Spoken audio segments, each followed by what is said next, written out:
I had the unfortunate experience of having my router on my CNC burn up just a few days ago. As luck would have it, I previously purchased a spindle, but I've been putting off installing it because I simply didn't want to have too much downtime with my machine. Well, with my hand forced, I had no choice but to install the spindle, learn how to use it, and get on with my projects. In this video, I will walk you through my initial experiences with using a spindle, provide what I believe are the positives of using a spindle, and the things that are maybe not so positive. In planning this video, I didn't want to end on a negative note, so I decided to put all of the cons up front and then wrap up strong with all the things that I like about my new spindle. Let's get started. The first negative I would like to cover should be blatantly obvious, but might not seem so on the surface. And that is the overall complexity that a spindle adds to your CNC experience. Look, there is nothing more simple than plugging in your router, turning the speed dial, and flipping the on switch. That experience is what you get with a router, and it is as simple as can possibly be. By contrast, a spindle has complicated wiring. If you have a water-cooled spindle, you have the added complexity of a pump, a water reservoir, and all of the coolant lines. And all of that is before you even use your spindle. Once you power it up, you need to know if the spindle is controlled by your CNC controller or if you're controlling it manually. After that, you need to set your speed to a specific RPM and then wait for the spindle to come up to speed, which usually takes much longer than a router. If your spindle is controlled by your CNC controller, then you need to properly set your RPMs in your G-code, which is something I've never had to worry about before with my router. Overall, I found using my spindle to be far more complicated than using the router. You need to balance this overall complexity with the overall positives, which I will cover in just a bit. The next item I would like to cover is cost. There is no other way to put it other than to simply say that a spindle costs more than a router, period. In fact, a good quality spindle will cost you 6 to 7 times more than a router. A 1.5 horsepower router costs around $125 US, and a 1.5 horsepower spindle plus the VFD costs around $800. I am sure you can get a less expensive spindle somewhere on the internet, but you cannot come close to the cost of a palm router.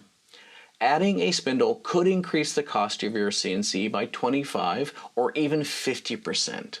That is significant, especially for new users and people just getting into their CNC adventure. If you are interested in all the hidden costs of CNC, then I encourage you to check out my 2-part series on the real costs of getting into the hobby. I will leave links above and below.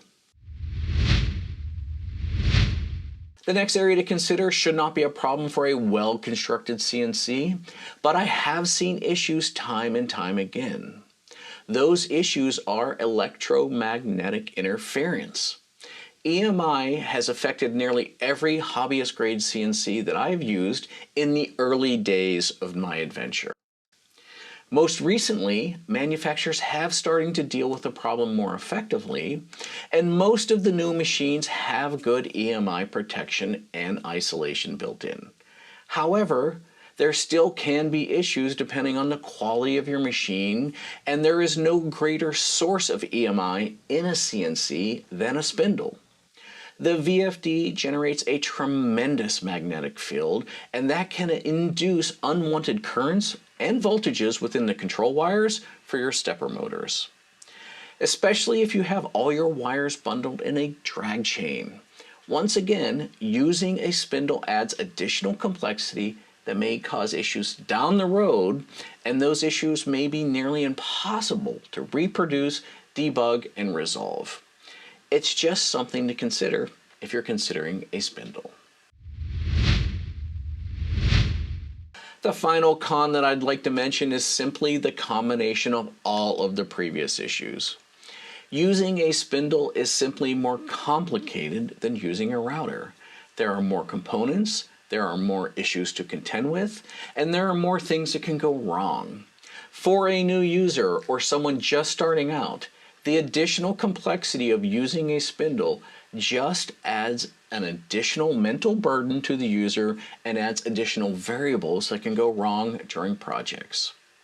This is simply something you need to balance against all the positives, which I will cover next. With all the negativity out of the way, let's cover the things that I really like about my spindle and the reasons that I would recommend getting one. First and foremost is the ability to accurately adjust the speed of your bit. Since adding my spindle, I have found that I can tune my spindle speed to reduce chatter, reduce cutting noise, and produce the best possible cut. I have found myself experimenting a lot more with the spindle RPM during a cut to hit that sweet spot. Because the speed control of my old router was so coarse and lacked precision, I was never able to nail the best cutting speed.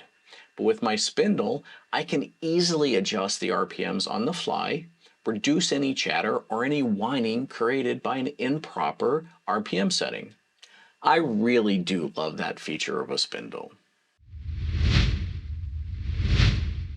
The next pro is the overall sound level of a spindle over a router. My Makita router was the most noisy component of the entire CNC, including the cutting against the wood.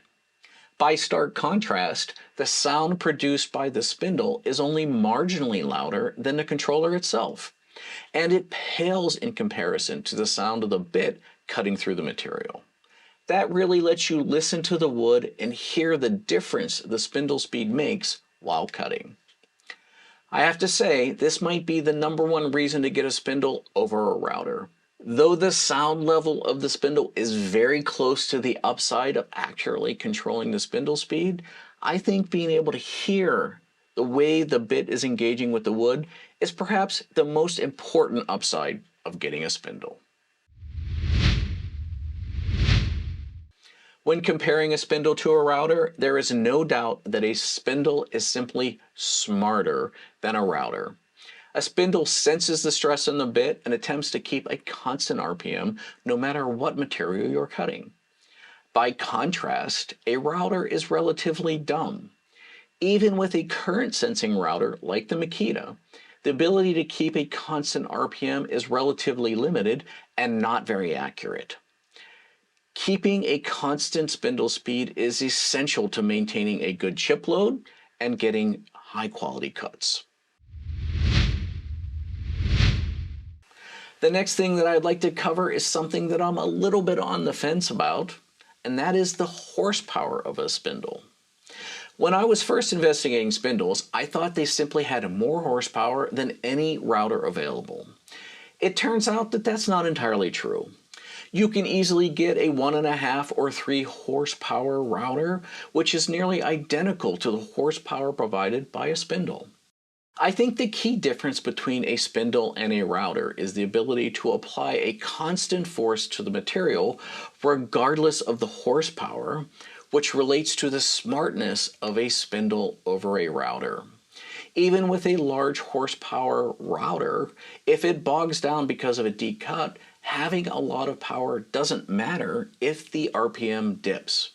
Pound for pound, I think a spindle provides a more constant and more reliable power output over a router, resulting in a higher quality cut overall. The final and perhaps most unexpected positive about a spindle is the amount of heat generated. Hands down, my spindle runs far more cool than my router ever did. With the Makita router, the amount of cooling for the router body is completely dependent on the speed in which the router is running. So the slower you go, the less cooling. There are a lot of material and bit combinations where lower RPM is better, so over a long cut, that might cause your router to overheat and burn out. I am nearly certain that is what happened to my router when I was surfacing my wasteboard. I was using a fly cutter and cutting the router on a speed setting of 1, which is the lowest on the Makita. That equates to about 10,000 RPM. After about 30 minutes or so, I was nearly done with the surfacing and the router literally stopped running and then smoke started pouring out of the top. I killed the power and I noticed the router was much hotter than I had ever seen before.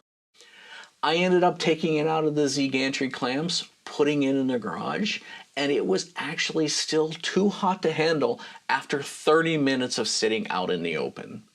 So in the end, my spindle cools itself at any speed and stays far more cool than my router ever did. I definitely think the cooling abilities of a spindle far outweigh the abilities of a router, and that is a major pro. Whether you use a spindle or a router, the goal is to make projects that people love.